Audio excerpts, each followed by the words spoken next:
Hello, Rev Brad here. You're listening to the podcast From the Touchline, a production of Soccer Chaplains United. I recently visited Cambridge, England, and while I was there, I learned an interesting piece of football history.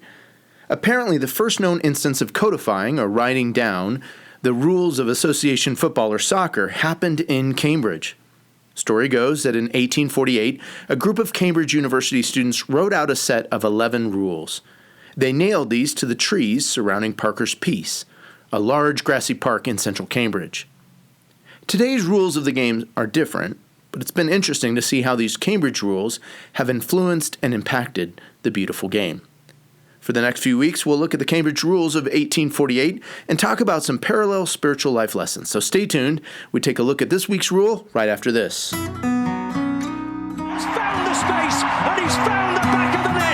Just a little off foot, thinking he's going to go far post. Not strong enough with his right hand. Whips that one in.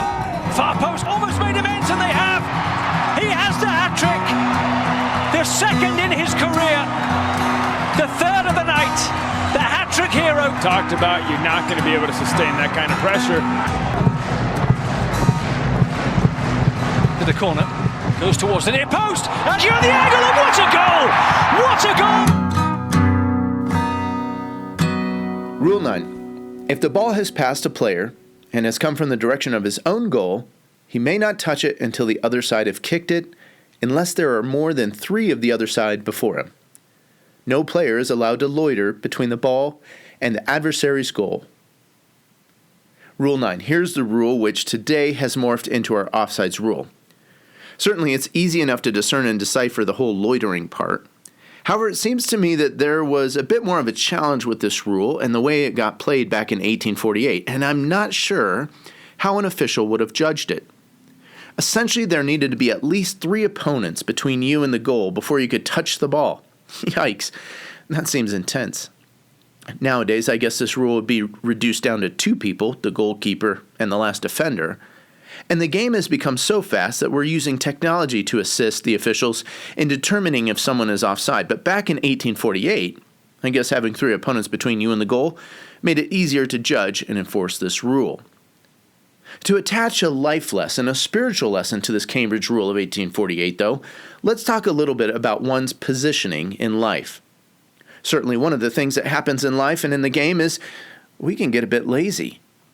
The wise teacher of Ecclesiastes writes, "If a man is lazy, the rafters sag. If his hands are idle, the house leaks." I've heard plenty of coaches in my time yelling at the forward to get back, get onside, sometimes accusing them of being lazy and getting back into the game. So certainly part of today's lesson is concerned with being in the right place at the right time and setting oneself to the task at hand. Hey, I just want to take just a minute and talk about something that's taken a lot of work and is a little bit about the right place and the right time. Hey there, this is Chaplain Kevin Hasnack, or as most people call me, Rev Kev. And I'm one of the newest chaplains with Soccer Chaplains United. I also serve as the volunteer chaplain for Rapids 2 in MLS Next Pro. Rapids 2 had a great first year, and while we all get ready for the next season, you can be sure that we'll all be watching the World Cup. This World Cup, Soccer Chaplains United is producing and providing a devotional entitled The Light is Coming and is available in ebook and in print just in time for the tournament. It's an 8-week, 80-page devotional with illustrations. There are readings that mirror the different weeks of the World Cup, Advent, and Christmas. Head over to Amazon and just search World Cup Devotional. You'll see it there with our logo. This edition of the World Cup is special. It's the first time that it's happening at this time of the year, and the first time that it's happening in an Arab country. We'd love to see this devotional get into the hands of as many people as we can during this World Cup season.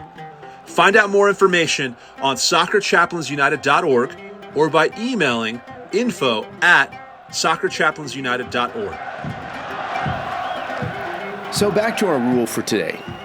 We're talking about work effort, and correct positioning. It's interesting that all the way from the wisdom literature of the Old Testament to the author of Hebrews, we see a theme of diligence and hard work. In this New Testament letter of Hebrews, the author is scolding some of the early Christians. They've been lazy in terms of faith. They should have grown up and matured by now, but they're still struggling with the basic and elementary teachings about Christianity. We read in Hebrews 6 this balanced exhortation, essentially, grow up. Let me drill it down just a little bit further and read to you from Hebrews 6, verses 11 and 12. The author says, "We want each of you to show this same diligence to the very end, in order to make your hope sure. We do not want you to become lazy, but to imitate those who through faith and patience inherit what has been promised." You know, there's a challenge, certainly in football, when the opponent is set against us to prevent us from scoring the goal. It takes training, discipline, practice to be able to maneuver ourselves, to maneuver the ball, so we can get into scoring positions and opportunities. Life, too, has its obstacles and challenges, and sometimes not as easily as a measly 3 opponents. There is a need for us to take on our work with the fervor that makes sure we are fairly onside and not just loitering around and waiting for something to happen. It's the element of human responsibility that accompanies matters of faith. It too requires discipline and hard work to ensure that we're in the correct positions in life. Think about it: integrity in the workplace, fidelity in marriage, responsibility in parenting, and many, many more places and spaces. So what are some of the spaces in life where you might fall susceptible to loitering? Or where are some of the places where you need to sharpen your skills and correct your positioning a bit? You know, if we're out partying when we need to be studying, that might be an offside moment. Well, I think we could sum up today's lesson in a few words. Work hard. Don't be lazy. Find good spaces to be in life. And don't just wait around expecting something to happen. These are some good life lessons from this Cambridge rule of 1848.